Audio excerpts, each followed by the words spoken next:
existem conceitos, às vezes, mais apropriados para o que a gente quer falar.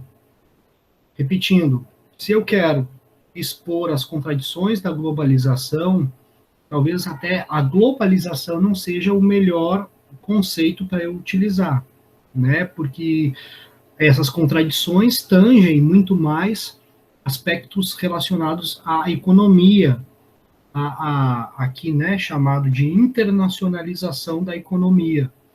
Como, por exemplo, o projeto colonialista, o projeto colonial que impôs, né, ao Brasil um período de exploração, né, ele está relacionado a um projeto internacional, né, da economia portuguesa dentro de um contexto desses países e estados modernos da Europa, que expandiram suas relações comerciais baseado num projeto colonial.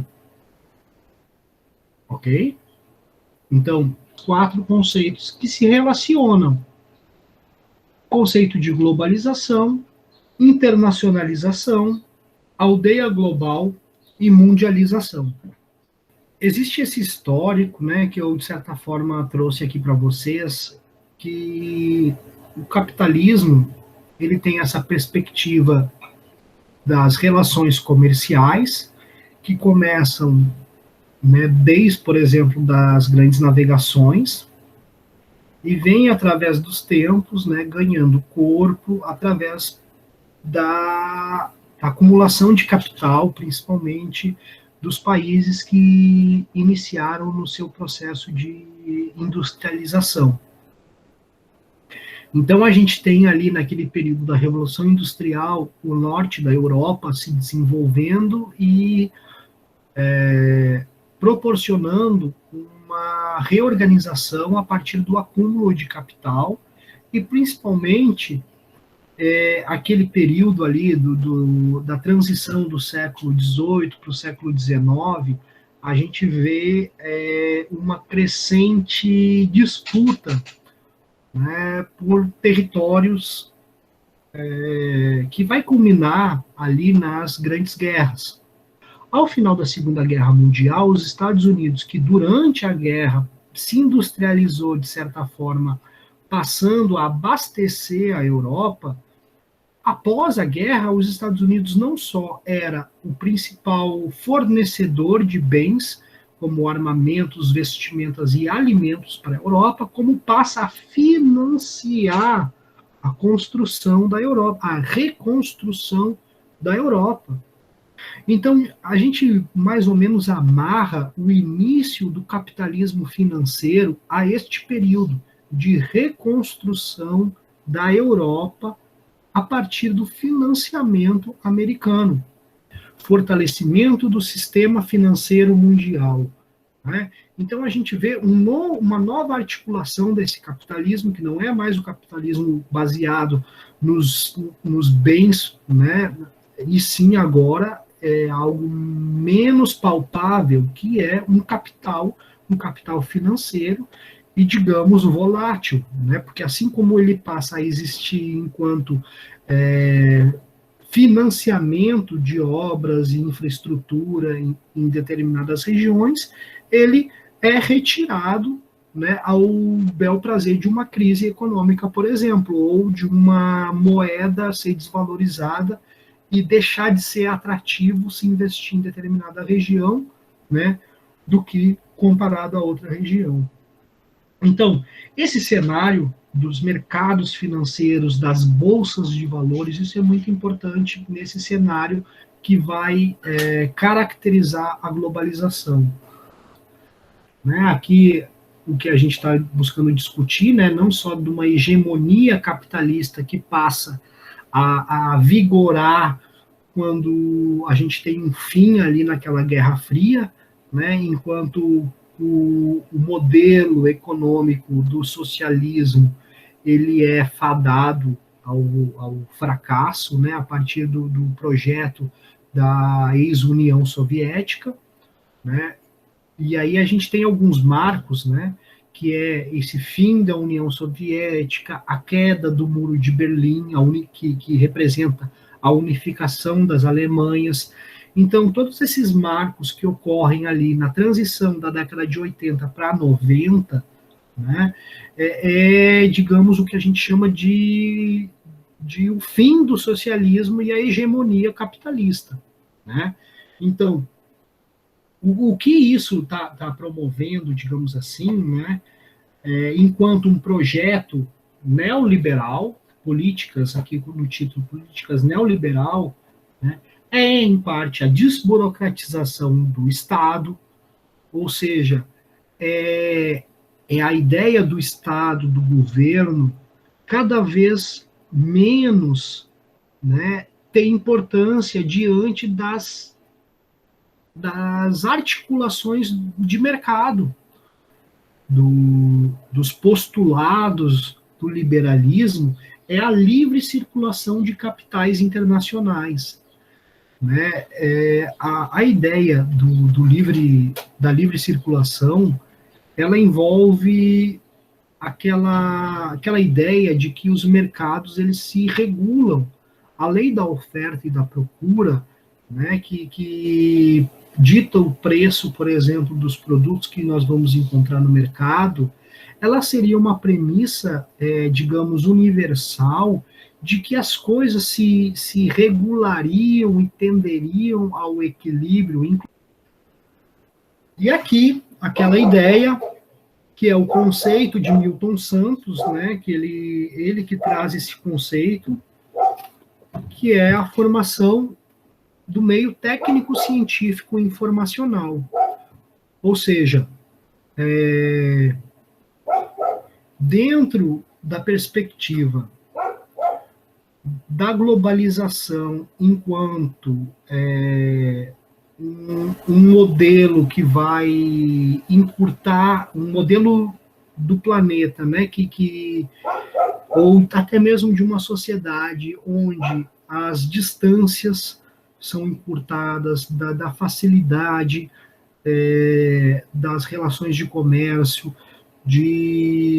enfim, de comunicação mesmo em tempo real, né? Isso faz parte e é talvez a principal mola propulsora do conceito de globalização, né? A gente tem muitos exemplos de empresas que atuam nesse âmbito. Tá? Enfim, ao mesmo tempo que isso ocorre, que existe essa sociedade em rede, né, ou empresas conectadas em rede, né, a gente observa vazios, né, ou seja, por mais que a gente possa observar não só o vazio aqui, talvez nesse mapa que é onde essas redes não interceptam nenhum ponto ou um território que está sem conexão, né? Mas até mesmo de centros a gente observa a exclusão. Né? Isso é muito presente em metrópoles, onde a gente tem um centro industrial, por exemplo, pronto, no Recife, isso aí, ali a ilha do Recife Antigo, né, ela está sendo como um ponto atrativo para empresas, né, conhecidas através do projeto Porto Digital. Ou seja, existe uma empresa, né, que está articulada com o Estado de Pernambuco, que promove a manutenção e o equipar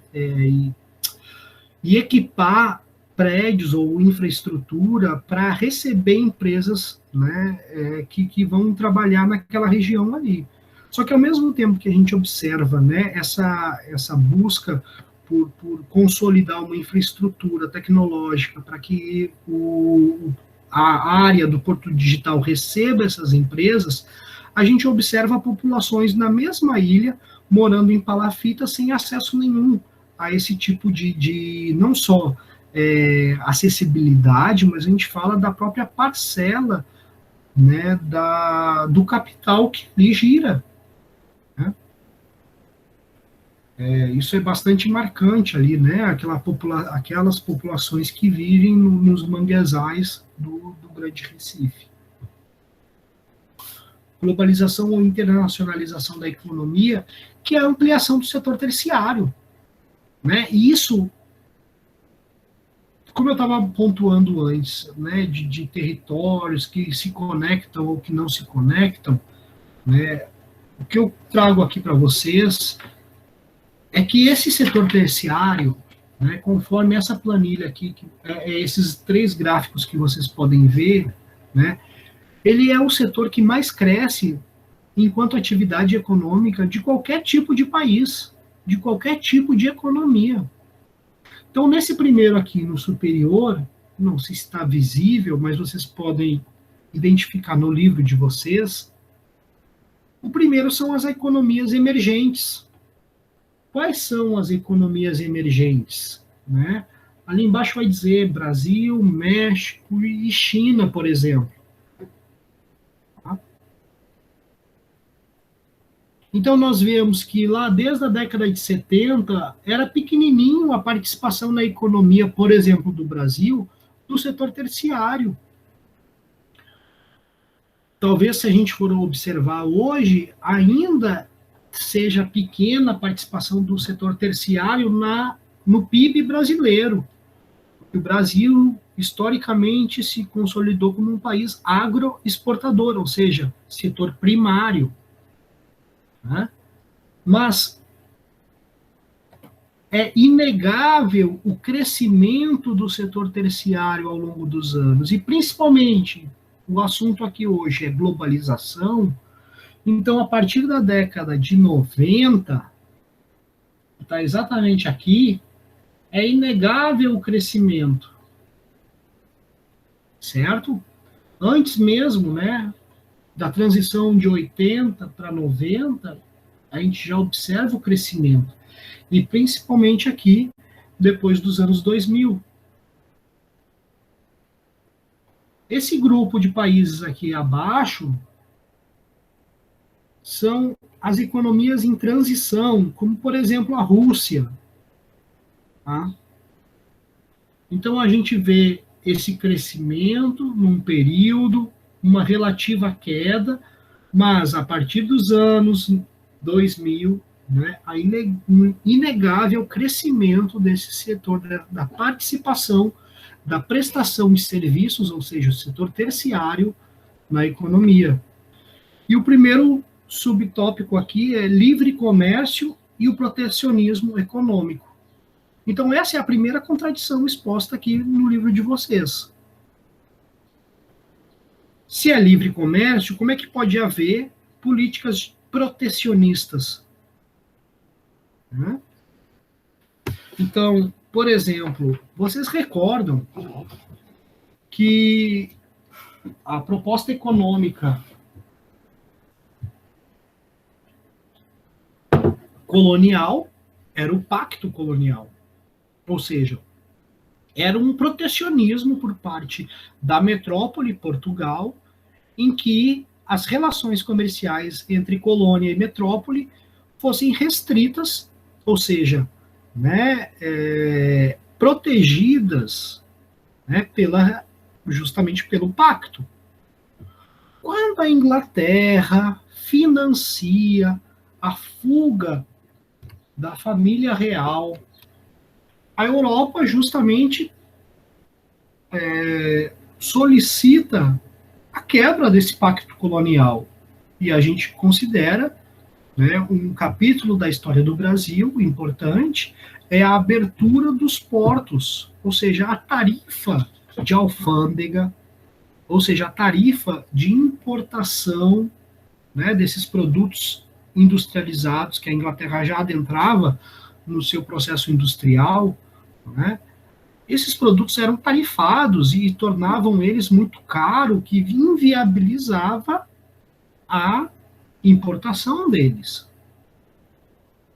Isso, no caso, para favorecer a indústria que nem existia, mas, no caso, ao protecionismo econômico da parte de Portugal.